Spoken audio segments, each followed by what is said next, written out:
So I'm standing here with Colby, and he is with Hills Hot Rods.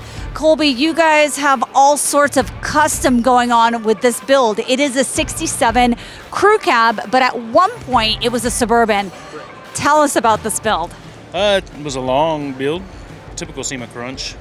67 C10 Crew Cab that started out life as a 72 Suburban. So it now has full four doors, rides on roadster shop chassis, GM Performance, LS with the Texas Speed supercharger, vintage air so you can stay cool. In Texas you got to be able to stay cool. Apex leather with JD Glassworks, Mario's Trim Shop hooked up the interior.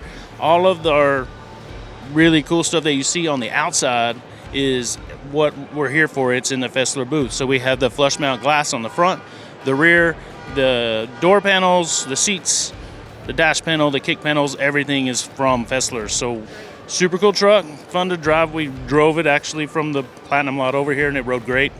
I'm pretty pumped, pretty excited. All right, most important question. What type of wiring kit did you use for this build? Ron Francis Express system is what we used, and it came out really nice. Easy to work with, super labeled, and the electronic guy was very happy with it. Good. Great. Well, congratulations on this build. It looks fantastic. Enjoy the rest of SEMA. Thank you very much.